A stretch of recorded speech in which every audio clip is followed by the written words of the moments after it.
Before we get into that, I want to get some updates specifically on you guys related to COVID-19 and the coronavirus. Um, and so first off, just how are you guys doing in the midst of the virus? Okay, what I'll say with COVID-19, I'll say it has really changed everything. And I'll say it has made so many children are scared. And even us going to the street, it's even scary because you don't know who has COVID, who has the virus, and who doesn't have the virus. And apart from that, the ministry is not allowing any child who is outside to be allowed inside the compound. So meaning, even if you get any case, it's very hard even to rescue that child. But sometimes you find you're frustrated to an extent whereby I don't know what to say, because it's very hard, because there are children there outside there who are really going through stuff, but you cannot bring them and mingle them with the other and let them mingle with the other children, because they say if they come, maybe they are infected, so they are going to infect the other children. So it's very, very hard. Yeah. Again, I think, for those of you watching in America, it can be a little difficult to understand how these ministries work overseas all the time. But any project that's working with children typically has a very specialized approach to the type of children that they're working with. And the reality is, sometimes there's such a mass of vulnerable children.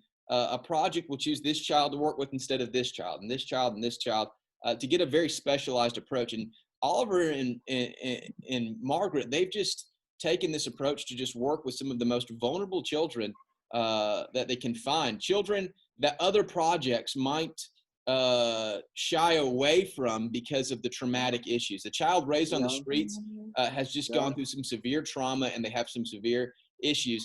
And so you guys have taken in children that no other project would choose to work with. Yes. And I know how tough this must be for you right now, because you guys have always wanted to work with the children that no one else is capable of working with.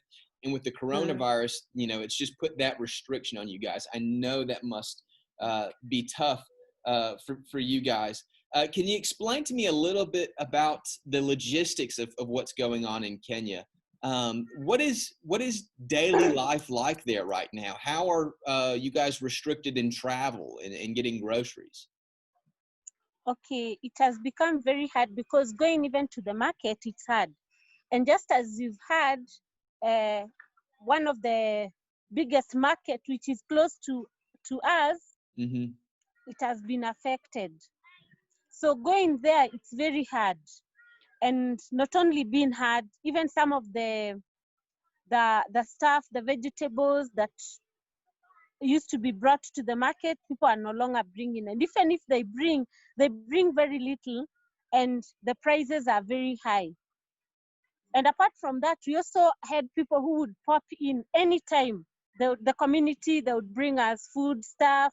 Some would bring vegetables, others would bring cereals. But right now, it's very, very hard. And it's hard for us because no one is bringing in food.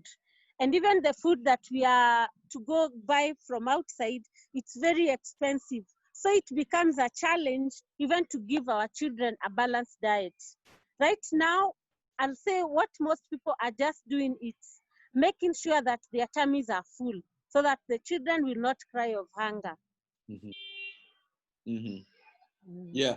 And so for those of you who are watching, I want you to be able to listen to these stories and allow that to resonate with you in your own particular situation. I know in America, which is probably most people watching this are going to be from America. You've gone to the grocery stores and you've seen a couple of items that aren't necessarily there. Maybe the cost of certain goods are going up a little bit. But what Oliver and Margaret are saying right now is that their home with all their children in it, you got to feed a bunch of kids.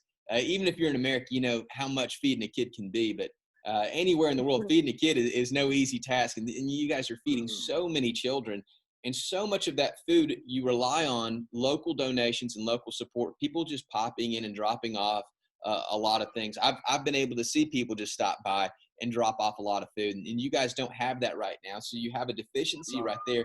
And then on top of that, the cost of goods has risen because of this virus. I know in a previous conversation, we've talked about how even something like fruit has become an issue because the supply lines from the West have fallen apart, correct?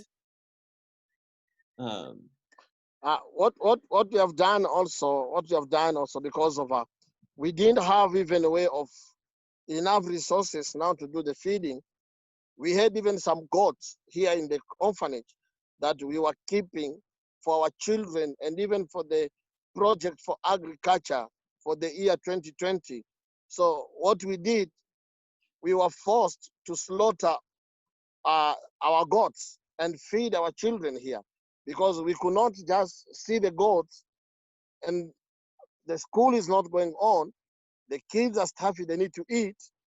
So what we said, let's just slaughter them and feed our children one on one. Yeah. So that's what we've been doing. And I think it's only remaining one goat in the compound. We had that, I think it is a mother and a baby, only one and a baby. And I think we spared that one because she was pregnant.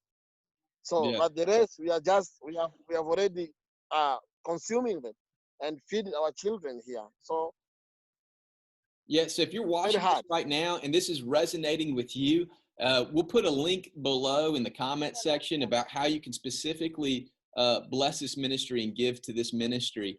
You guys are struggling with a lot. Just specifically with COVID, there's a couple of other things I just wanted to briefly hit on. How is the situation of water with you guys? I know water's an issue in Nairobi right now. What's the issue of water like with you guys? It's very, very hard. We are buying water. And we are not even sure of the water we are buying. People are bringing water with trucks because no water in Nairobi. The whole Nairobi, no water. Pipes are dry. So we are even scared of. We are even scared now of the other diseases. Not had water for 1 month. We have not been having water. Our pipe have been drying for a whole month now. For a whole month, there was no water. All these children, we need to wash our hands every day, sanitize. They need to eat, and there is no water. There is no water at all. And so I know you guys have described to me why there's no water. Can you describe to the people watching why there's the lack of water in Nairobi? Okay, the reason why there is no water in Nairobi is because the main tap. They were broken. Sorry for that. The main taps that distribute water to Nairobi area, they got broke up. Yeah, so the heavy rain. Through the heavy rain. So it became so hard for different regions to receive water, and that's why we've not been having water.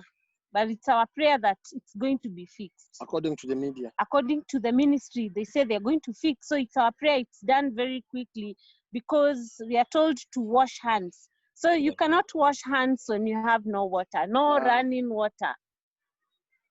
Yeah, so if you're watching this, please put that at the priority, as a priority prayer point in your life. Be praying that the pipes get fixed in Nairobi. There's a lot of issues going on right now, and water has nothing to do with the coronavirus. The pipes didn't break because of the coronavirus. They broke because of flooding, but they directly impact your life and the livelihood of the children. So please be praying for that.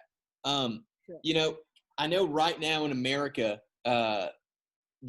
all the schools, like in Nairobi, all the schools are shut down. No children are going to school, and so children are staying home with their parents and their families right now. And I've talked to a lot of different parents, and they're telling me about how stressful that is, having to have their children inside their own room Wow. You all can day. imagine.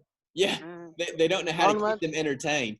You guys have a It's bunch of hard. children in a very small area. How are you guys keeping them entertained? It's very, very hard. Very hard. Now, what we have come up, TV 24/7, Yes.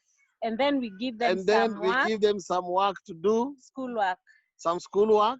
Yeah, We have come up with a timetable. They need to have time. Many of them also have been busy through the music.